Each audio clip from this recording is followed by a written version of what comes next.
ഞാൻ പാലക്കാട് ജില്ലയിലെ വിവിധ മണ്ഡലങ്ങളിലൂടെയാണ് എൻ്റെ യാത്ര. ഇന്നലെ 2 മണ്ഡലങ്ങൾ നമ്മൾ കവർ ചെയ്തു. ഒന്ന് പാലക്കാട്, മറ്റൊന്ന് മലമ്പുഴയുമാണ്. ഈ രണ്ടിടങ്ങളിലും ശക്തമായ ത്രികോണ മത്സരം നടക്കുന്നു എന്നുള്ളതായിരുന്നു പ്രത്യേകത. എന്നാൽ ഇപ്പോൾ ഞാനുള്ളത് ചിറ്റൂരിലാണ്.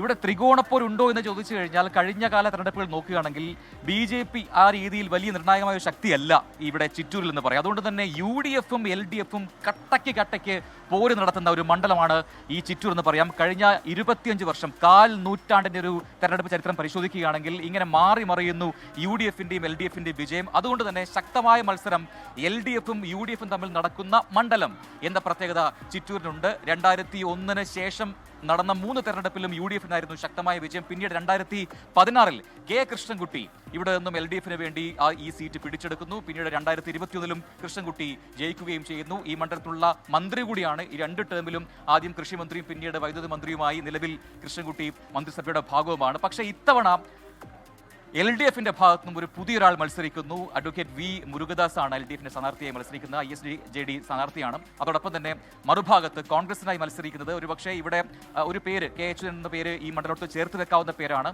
അച്യുതന്റെ മകൻ സുമേഷ് അച്യുതൻ വീണ്ടും ഒരിക്കൽ കൂടി ജനവിധി തേടുകയാണ്. കഴിഞ്ഞ ടേമിൽ മത്സരിച്ചിരുന്നു, പക്ഷേ കെ കൃഷ്ണൻകുട്ടി പരാജയപ്പെട്ടിരുന്നു. ഇത്തവണ ജയം പിടിച്ചെടുക്കാൻ കഴിയുമെന്നാണ് UDF ക്യാമ്പിന്റെ പ്രതീക്ഷ.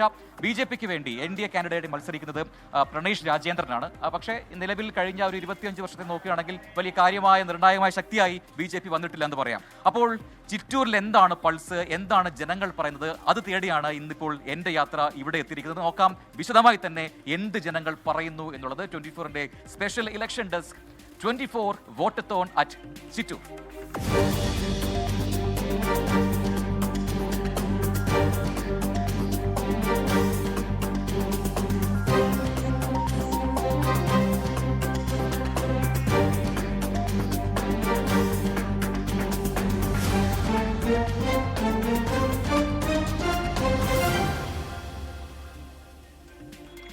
യെസ്, അപ്പോൾ ചിറ്റൂരിലാണ്. പാലക്കാടിലെ വളരെ ചൂടുള്ള ഒരു സ്ഥലം കൂടിയാണ് ചിറ്റൂർ. നമ്മുടെ തമിഴ്നാടിനോട് ചേർന്ന് കിടക്കുന്ന ഒരു പ്രദേശം കൂടിയാണ്. അപ്പോൾ തമിഴ്നാട്ടിൽ നിന്നുള്ള കുറേ സഹോദരങ്ങളെ കണ്ടു. അപ്പോൾ ഇവിടെ ഒരു 16 എനിക്ക് തോന്നുന്നു അരമണിക്കൂർ യാത്ര ചെയ്താൽ പൊള്ളാച്ചി എത്തി എന്നാണ് ഞാൻ മനസ്സിലാക്കുന്നത്. കുറേ ചേട്ടന്മാരുണ്ട്. ചേട്ടാ നമസ്കാരം.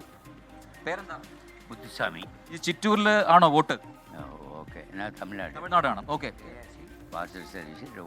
ഡ്രൈവർ. ഓ, ഡ്രൈവറാണ്. ഓക്കെ. ചേട്ടൻ ചിറ്റൂരിലാണ്. അതെ. അപ്പോൾ എന്താണ് ഇത് ഒരു ചിറ്റൂരിലെ പൾസ് എന്താണ്? ചിറ്റൂരിലെ വേണ്ട പറഞ്ഞാൽ ഇപ്പോൾ BJP ആണ്. BJP-ക്ക് ചാൻസ് ഉണ്ടെന്നാണ്? ചാൻസ് ഉണ്ട്. അതെന്താണ് അങ്ങനെ? ഇപ്പൊ എനിക്ക് തോന്നുന്നു കഴിഞ്ഞ തെരഞ്ഞെടുപ്പിലൊന്നും അങ്ങനെ BJP ഒരു നിർണായകമായ ഒരു സ്ഥാനമൊന്നും നേടിയിട്ടില്ല. ഇത്തവണ എന്താണ് അങ്ങനെ മാറ്റം പറയുന്നു പറയുന്നത്? കോൺഗ്രസും കഴിഞ്ഞു, LDF-ഉം കഴിഞ്ഞു. അപ്പോൾ ഇതിൽ വന്നിട്ട് ഇപ്പോൾ ഉള്ളത് BJP ആണ്. അപ്പോൾ അവർ വന്നാൽ ഒന്ന് നല്ലത് ചെയ്യും എന്നുള്ളത് ഒരു ഇത്. കേരളം ഇത്തവണ ആർക്കായിരിക്കും? കേരളം പറയാൻ പറ്റില്ല. നമ്മൾ പാലക്കാട് ഡിസ്ട്രിക്ട് വന്നിട്ട് ഇതായി NDA ആയിരിക്കും. ഈ നമ്മുടെ പിണറായി വിജയൻ എങ്ങനെയുണ്ട് മുഖ്യമന്ത്രി നിലയിൽ? അത് നമുക്ക് പറയാൻ ഒക്കില്ല. ഓക്കെ, ചേട്ടൻ എവിടെയാ സ്ഥലം? തമിഴ്നാടാണ്. ഓക്കെ, അത് ഞാൻ നേരത്തെ പറഞ്ഞു കഴിഞ്ഞു. തമിഴ്നാടിൻ്റെ ഒരു അതിർത്തി പ്രദേശമാണ്. അപ്പോൾ അതുകൊണ്ട് തന്നെ ഒരുപാട് പേര് ആ ഭാഗത്തൊക്കെ ജോലിക്കായി ഇവിടെ എത്തുന്നുണ്ട്. നമ്മുടെ പാലക്കാടിൻ്റെ പ്രതിനിധി, 24-ന്റെ പ്രതിനിധി ഷാരി കൂടി നമ്മുടെ. ഷാരിക്ക്, നമ്മുടെ ഈ കഴിഞ്ഞകാല തെരഞ്ഞെടുപ്പുകളൊക്കെ നോക്കുകയാണെങ്കിൽ UDF-ഉം LDF-ഉം കട്ടയ്ക്ക് പോരടിക്കുന്ന ഒരു മത്സരം അന്ന് ഇവിടെ കാണാൻ സാധിക്കുന്നുണ്ട്. എന്താണ് ഇത്തവണത്തെ ഒരു സ്ഥിതി? ഈ 3 പേരിൽ ആർക്കാണ് സാധ്യത എന്ന് പറയാൻ കഴിയുമോ? പ്രത്യേകിച്ചും പ്രണേഷ് രാജേന്ദ്രൻ കുറച്ചുകൂടി ഈ പറയുന്നത് പോലെ ഒരു വലിയ മേജർ വോട്ട് ഷെയർ വാങ്ങാൻ കഴിയുന്ന ഒരു കാൻഡിഡേറ്റ് ആയിട്ട് തോന്നുന്നുണ്ടോ?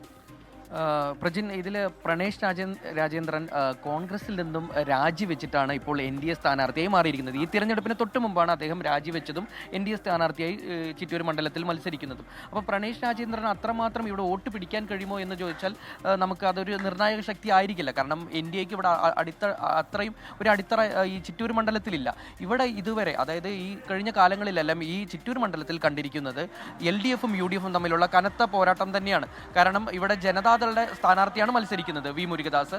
കോൺഗ്രസിന്റെ സ്ഥാനാർത്ഥിയായി സുമേഷ് അച്യുതനും എത്തുന്നു. ഈ സുമേഷ് അച്യുതന്റെ പേരിന്റെ കൂട്ടിലുള്ള അച്യുതൻ, അതായത് ഒരു കാലത്ത് ചിറ്റൂരിനെ കൈവെള്ളയിൽ കൊണ്ടു നടന്നിരുന്ന ഒരാളാണ്. അച്ചുവേട്ടൻ കോൺഗ്രസ് എന്നാണ് ചിറ്റൂരുകാർ പറഞ്ഞിരുന്നത് ഒരു കാലഘട്ടത്തിൽ. അപ്പോൾ ആ അച്യുതനിൽ നിന്നാണ് മന്ത്രി കെ കൃഷ്ണൻകുട്ടി, അതായത് നമ്മുടെ നിലവിലെ മന്ത്രി കെ കൃഷ്ണൻകുട്ടി 2016 വന്ന കെ അച്യുതന്റെ ഫാക്ടർ തകർത്ത് ഈ മണ്ഡലം തിരിച്ചു പിടിക്കുന്നു.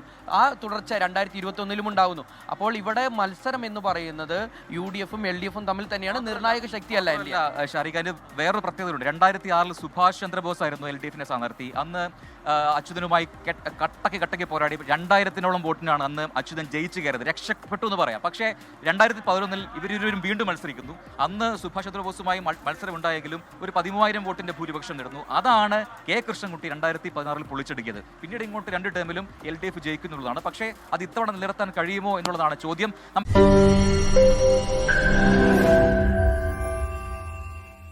ലോകത്തെവിടെയായാലും ഏത് സമയത്തും 24 വാർത്തകളും ഓഗ്മെന്റഡ് റിയാലിറ്റി പാക്കേജുകളും എക്സ്പ്ലെയിനറുകളും വിശദമായി കാണാൻ ഞങ്ങളുടെ യൂട്യൂബ് ചാനൽ നിങ്ങൾക്ക് സബ്സ്ക്രൈബ് ചെയ്യാം.